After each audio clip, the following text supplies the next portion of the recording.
Alrighty, so for today's tutorial, we'll be doing a Matchbox in 2-point perspective. So the first thing we always need for 2-point perspective is a horizon line.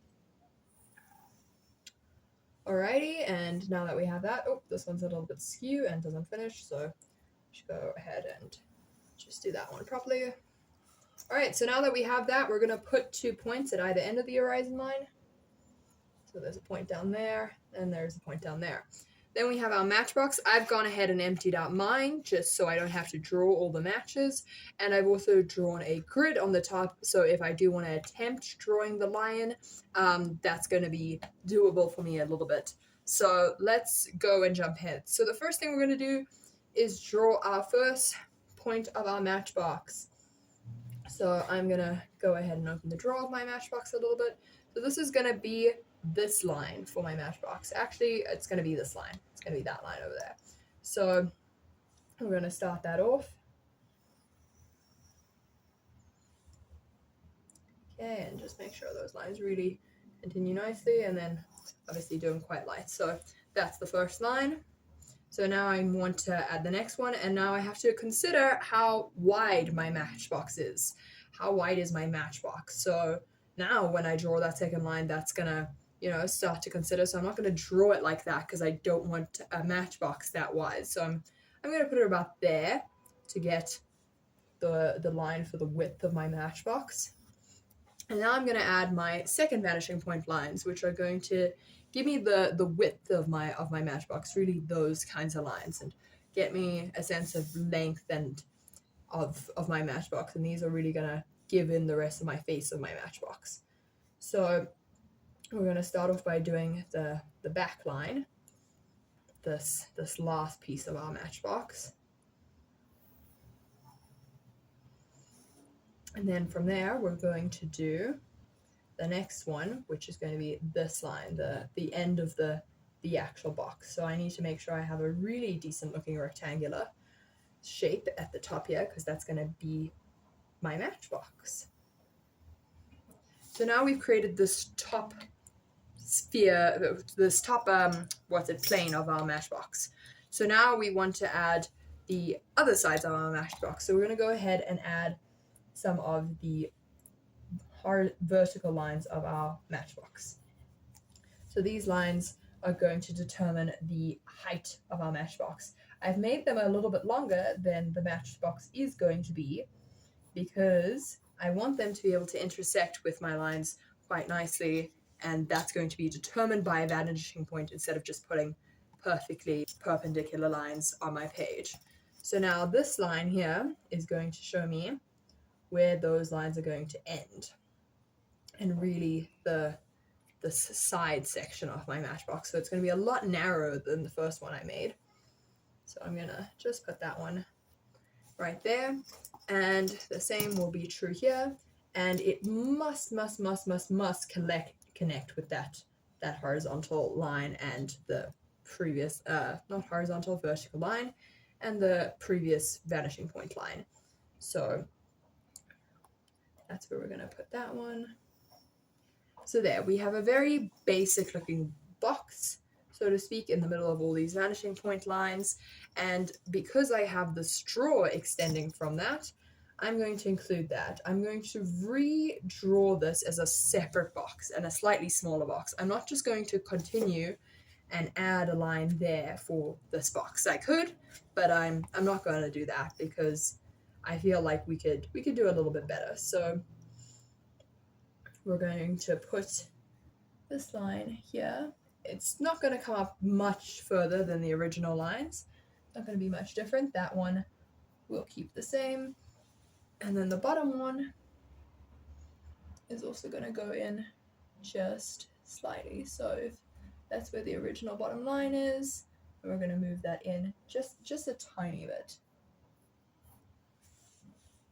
So here we have our draw lines, and now we need the bottom of our draw line, which if we decide that this is going to be our horizontal line, let's just make it that is our horizontal line. Just make sure it's really horizontal. And then we're going to add another one over here. Then we're going to add this bottom of the draw line, which needs to connect with this bottom vertical line again, that top one. So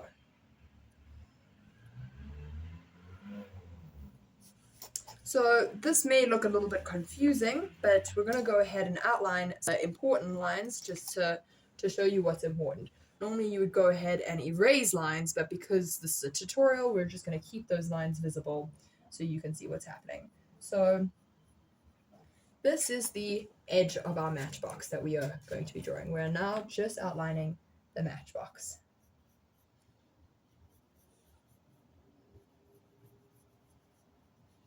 So normally you could go over this with a ruler. I'm just going to go over quite quickly freehand, just for the purposes of illustrating where these lines are going to fall. So if my matchbox was closed, like it is now, I would make this line dark. However, because I'm drawing my matchbox open, I'm not going to see that line anymore from my perspective because the draw is going to be there. So it's going to extend. So I'm not going to draw this face of my actual box because it's been destroyed by the draw that is now coming out of that. So we're just going to continue with this side of the box.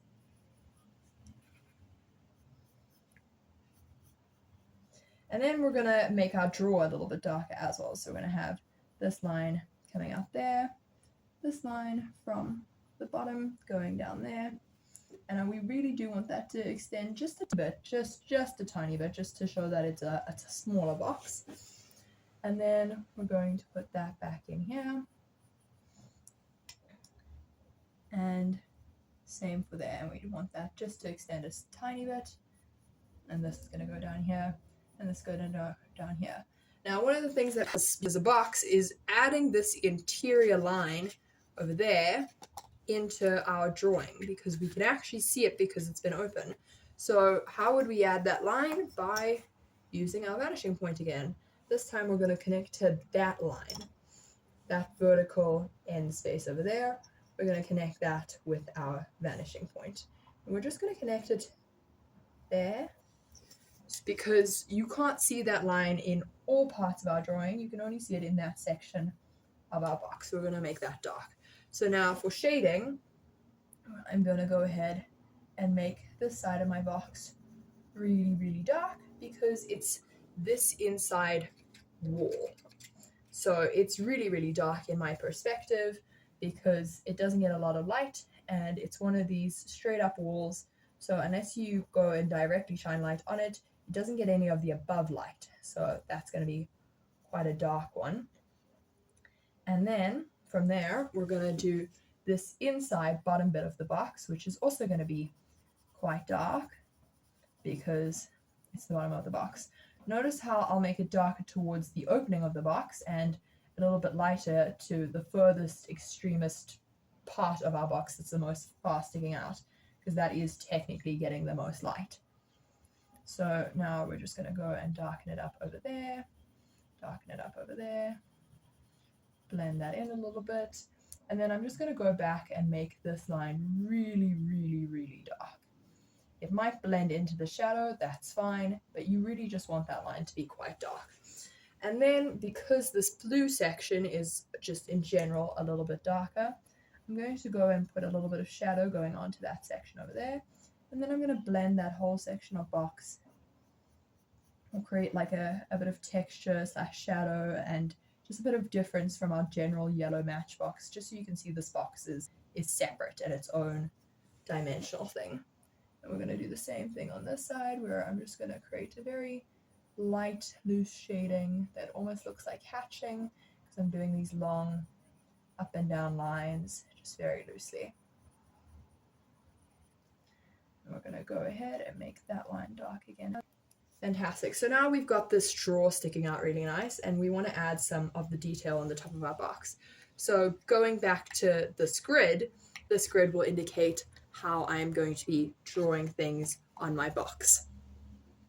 So we can apply this grid to our box. So we're going to start by drawing the horizontal lines from these corners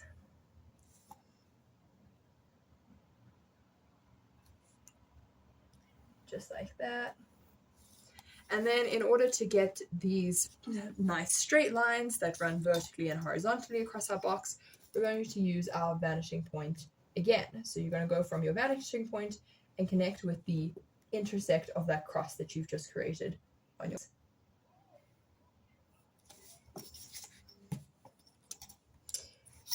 So this gives us a really nice gradient for our 2D picture that is on our box to be converted into a 3D perspective, because even though we may understand it from this angle, what happens if we change that slightly? And that's what this is about. And then we also have a darker section on our box, which I'm just going to go ahead and quickly indicate. You would normally use a ruler for sketching this out and your vanishing points as well. But once again, for the sake of time, I'm just going to be quickly filling this in roughly by hand. And because this is quite a dark section, don't be afraid to really show that, because obviously in color the actual texture of this is very, very dark. So that's always a good idea to indicate, just to show that you understand that certain colors will look like really, really dark shadows as well. So there we go. And if you really want to make this look more formal, you can just go ahead and make really dark edge lines just to make it look like you did do it with a bit of intent and authority, and so that your shading doesn't extend past those lines. I always find it's best to go back and redraw your outer lines, because sometimes shading can overspill a bit. So now we've got that. Now we're going to attempt the really difficult image in the middle of our thing. So I'm going to go and grab a shorter ruler that's see-through, just to help me make some of the marks I need. So I'm going to start by drawing out this frame. So I can see this frame comes in quite a bit from these sides and is quite close to the edges of those sides. So I'm going to indicate that in my drawing by, and you can create all of these lines with your vanishing point as well if you want to be extra certain they're going in the exact right direction, which is probably better, but for me, once again, I'm just doing this quite quickly. If you want to know the exact length of how you should be putting these, it's not really precise. You need to be kind of keeping the proportions of your box in mind when you draw them. So you'll note I did that one quite close to the edge of it, and because in perspective, I am seeing it right almost on the edge of that. And then this one, I'm going to bring in just a little bit closer here. And I'm going to push this one a little bit back, and I'm going to tilt it a little bit more because I wasn't considering this vanishing point line and how that looks. I'm going to tilt it a bit. And then I'm going to go back and just darken up this frame that I created.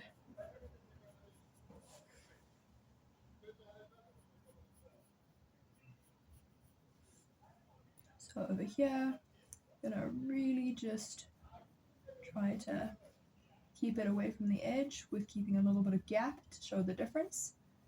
Like I said, when you do this with rulers, you end up with a lot more accurate drawings.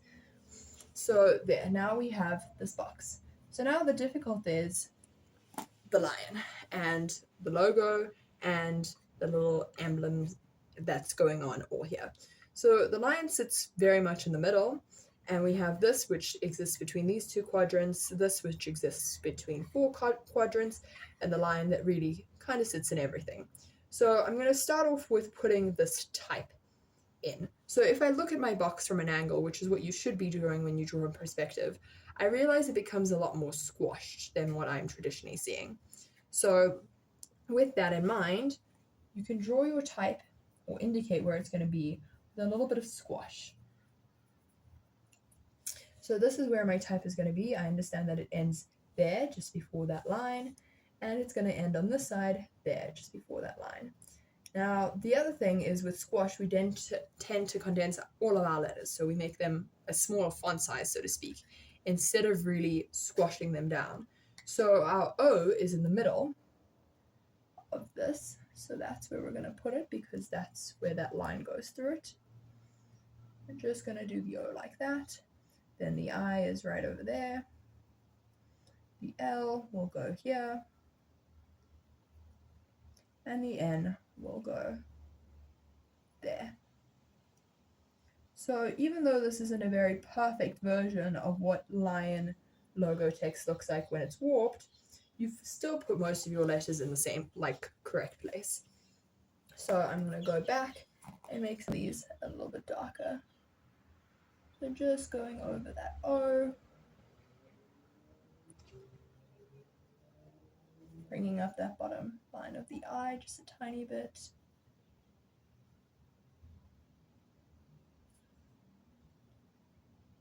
And then really stretching out that N and that middle section of N, because it's quite stretched out in the original logo actually, and if you put it at an angle it really looks quite hectic.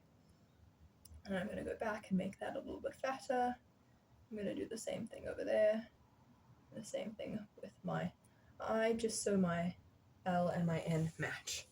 So that's one of the easy ways you can kind of keep in the lines of your grid.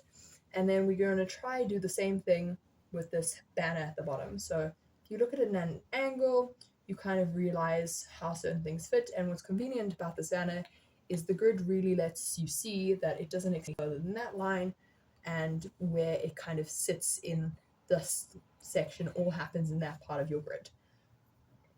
So to capture that, I'm going to start with doing very loose banner at the bottom here.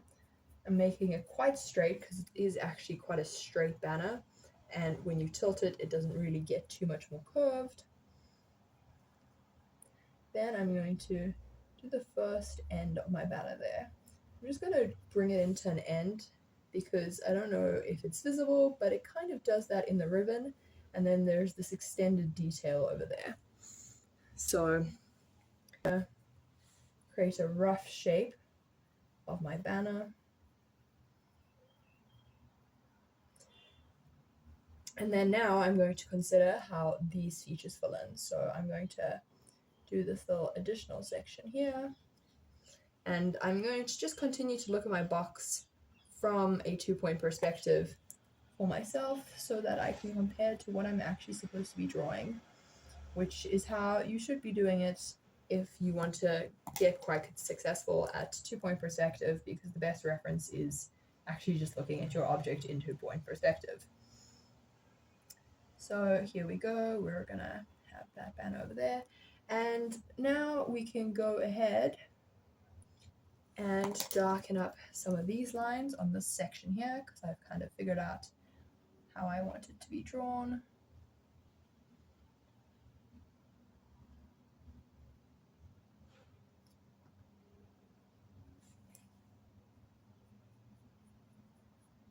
And I'm going back into the soft lighter lines just in case I want to change any more of the other section over there. And I'm just going to darken that up there. So now we have this nice little fold in the ribbon that we've illustrated in the perspective by keeping it to the quadrant. And we're going to do the same thing on this side, and because I'm seeing it in 2-point perspective, I'm actually going to make it quite a bit smaller, because we understand that as things disappear towards the vanishing point, they are getting visibly smaller. So if that's going to look like that, then we're going to go ahead and darken the lines that we like from here.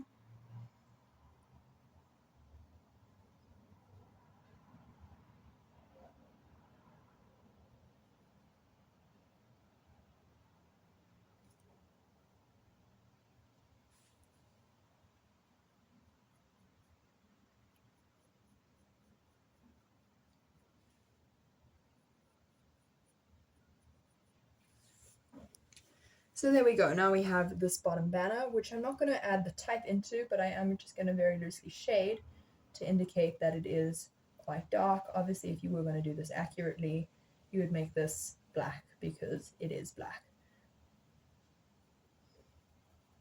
So now that I've added this quite dark shading over here, I'm actually not going to make it too dark because most of the outlines of this shape are dark outlines, and I lose that distinction that kind of indicates the shape if I make the rest of it too dark. So now for the lion.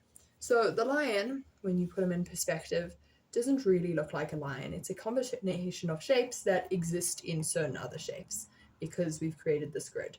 So the first thing we understand is that the head exists mostly in this quadrant. And it kind of doesn't go all the way up there. It just under touches the eye, then it goes down here, and then in this section you start to have the bum of the lion, and you have quite a bit of bum actually. And then over here it goes back into the box, and you have the bottom of the lion just here under the center, and his paws are going to extend into that section. And then here you have the front of his lion, and that is the face. So we don't really have a lion at this point. We have a series of rough shapes. And to be honest, we're never really going to get a lion with these rough shapes. One of the things I need to do is move this section out. So when I did my lion, I kind of realized that this piece of banner extends too far this way, which means I don't really have enough space for my lion. So I'm going to continue that out there, and then I'm just going to quickly redraw this the way I drew it the first time.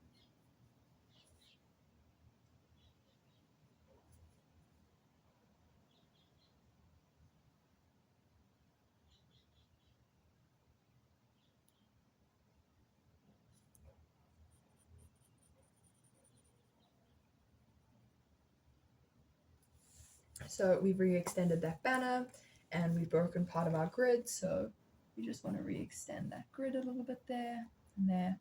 And now we have a little bit more space for the lion's bum, which is quite important. So now we have this very, very loose shape of a lion. So we want to add a little bit of definition to this, just to give it a little bit of something, even though it's going to be difficult to add all the full details of the lion. So one of the very distinctive things about a lion is always going to be the mane. So just to indicate that, we're going to start by giving a little bit of a head. So obviously there's no mane if there's no head to grow off of. Then we're going to give this bit of plumage over here, and then we're going to make that go into a paw. All right. Fantastic. So then we understand that the lion has this ear that sticks out. There we go. And that ear is kind of where the mane starts to come out from. So if this is the mane,